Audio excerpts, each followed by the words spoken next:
आपको सांस लेने में परेशानी और सीने में तेज दर्द होगा। आपकी चखने और सूंघने की इंद्रियां काम नहीं करेंगी और आपकी सांसें ऐसी चल रही होंगी जैसे आप अभी अभी किसी 3 मंजिला इमारत की सीढ़ियां चढ़कर आए हों। ये लक्षण बताते हैं कि अब आपको अपने स्थानीय अस्पताल के आपातकालीन विभाग में जाने की जरूरत है। आपका इलाज कैसे होगा? आपको वेंटिलेटर पर कब रखा जाएगा? और कैसे आप पूरी तरह से स्वस्थ होने के बावजूद भी कोरोना के एक भयानक केस के शिकार हो सकते हैं। आप देख रहे हैं क्या हो अगर, और यह है क्या हो अगर आप कोरोना की वजह से अस्पताल में भर्ती हो जाएं। जल्दी करने से पहले अपने डॉक्टर को कॉल करें या अस्पताल जाकर अपने लक्षण बयान करें। आपको ऐसा इसलिए कर लेना चाहिए क्योंकि यह भी हो सकता है कि आपके स्थानीय आपातकालीन विभाग में ज्यादा लोगों के लिए बेड की सुविधा ना हो और आपको दूसरे अस्पताल में ले जाए जाने की जरूरत हो सकती है। या हो सकता है कि आपके लक्षणों को इतना गंभीर ना समझा जाए कि उसके लिए अस्पताल की जरूरत हो। तो बेहतर यही होगा कि एक बार फोन पर जानकारी ले लें। लेकिन एक बार भर्ती होने पर नर्स आपकी कोरोना की जांच करेंगी। ज्यादातर मरीजों के खून के नमूने लेने के बाद उनकी कई जांचें की जाएंगी। इसके बाद डॉक्टर आपके फेफड़ों की आवाज सुनेंगे और फिंगर मॉनिटर के जरिए ये देखेंगे कि शरीर में ऑक्सीजन का स्तर कितना है। ये क्यों किया जाता है?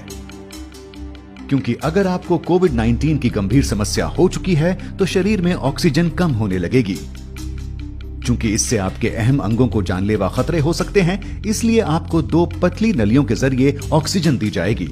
ये नलियां या तो सीधी या मास्क के जरिए आपकी नाक तक जाती हैं। इसके बाद आपके सीने का एक्सरे या सीटी स्कैन किया जाएगा ताकि डॉक्टरों को इसकी जानकारी मिल जाए कि आपके फेफड़ों के किन हिस्सों में जलन की समस्या है।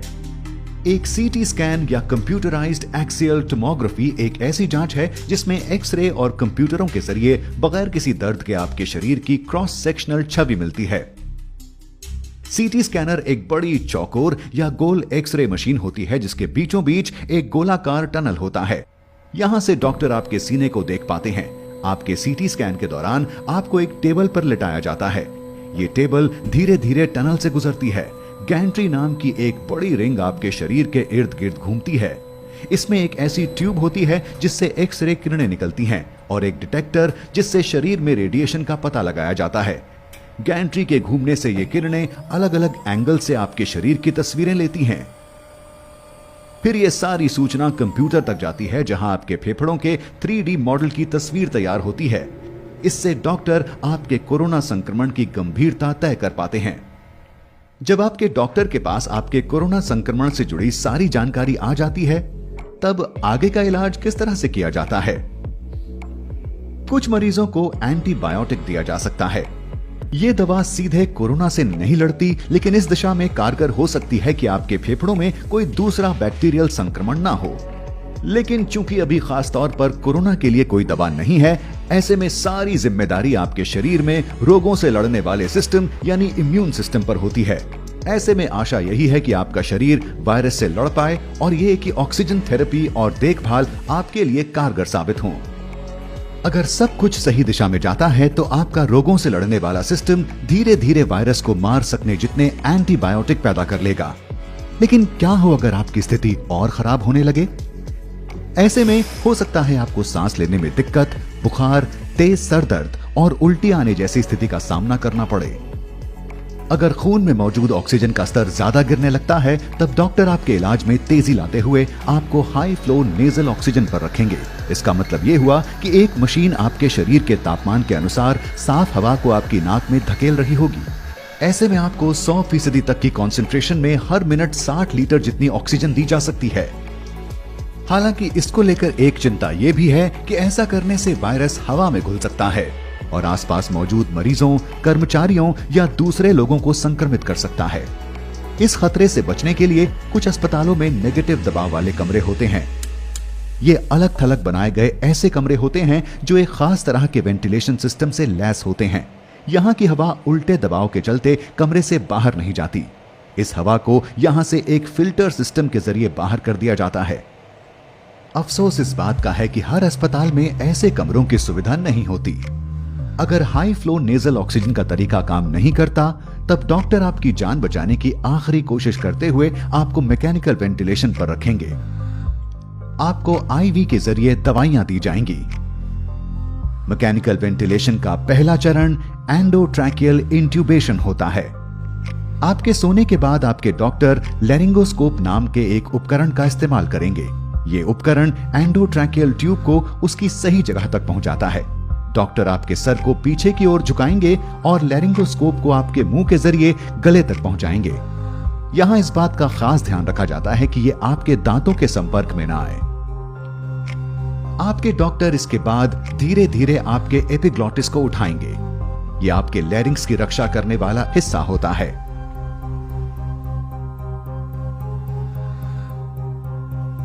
एक बार ये ट्यूब अपनी जगह पहुंच जाए, फिर डॉक्टर एक छोटा गुब्बारे जैसा आकार ट्यूब के इर्द गिर्द बना देंगे ताकि ये अपनी जगह से ना हिले।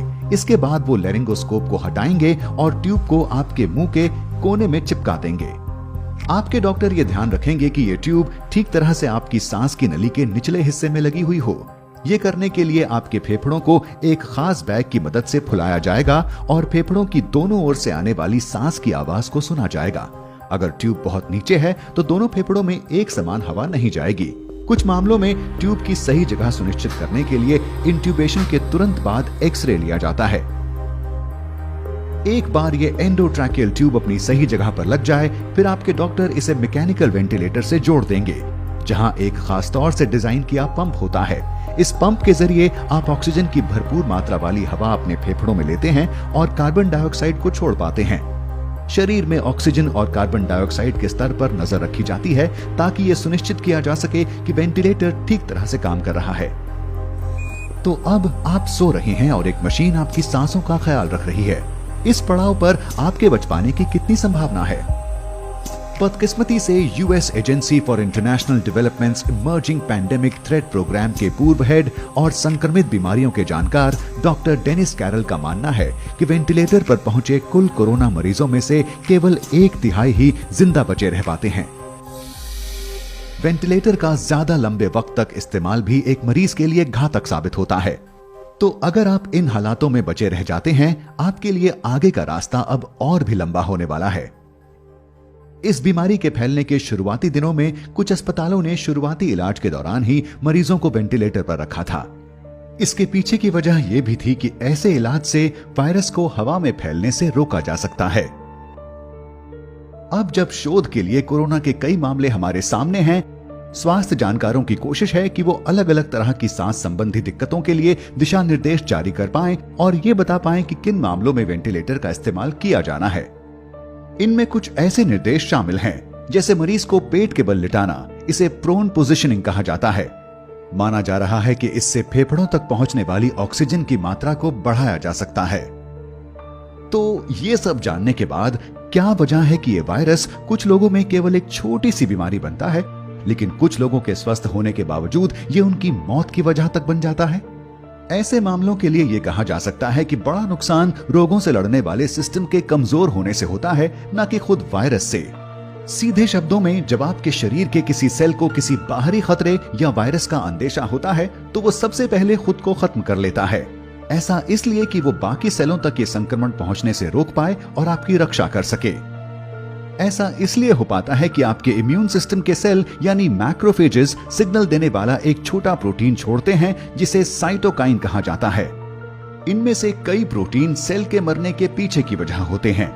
जब कई सेलों में एक साथ ऐसा हो रहा होता है तो इससे टिश्यू का काफी नुकसान हो सकता है। स्वास्थ्य जानकार इस प्रक्रिया को साइटोकाइन स्टॉर्म कहते हैं। कोविड-19 होने पर नुकसान फेफड़ों के टिश्यू का होता है। इससे फेफड़ों की छोटी थैलियों की दीवारें एक तरह का तरल छोड़ने लगती हैं, जिससे निमोनिया होता है और खून में ऑक्सीजन की कमी होने लगती है। आपके ज्यादातर सेल साइटोकाइन के बेरोक स्तर के चलते दम तोड़ने लगते हैं। ये आपके फेफड़ों का तब तक नुकसान करता है जब तक वो ऐसी स्थिति में ना पहुंच जाएं जहां से सुधार मुश्किल है। आपका शरीर अब खुद का ही नुकसान कर रहा होगा। साइटोकाइन स्टॉर्म कोरोना के गंभीर मामलों के मरीजों में एक आम बात हो चुके हैं और कई मामलों में लोगों की मौत के पीछे की वजह भी यही है।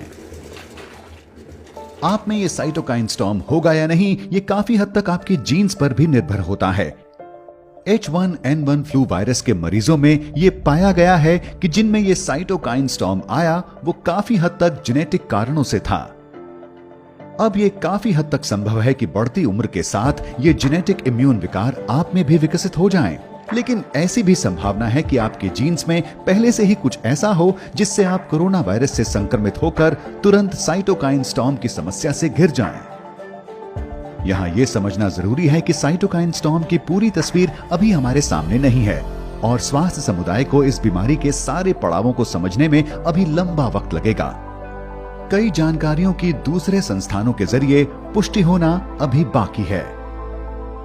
लेकिन अच्छी बात यह है कि दूसरी बीमारियों में काम आने वाले ऐसे तरीकों पर शोध जारी है जो साइटोकाइन स्टॉर्म को रोक सकें और कोरोना से लड़ सकें।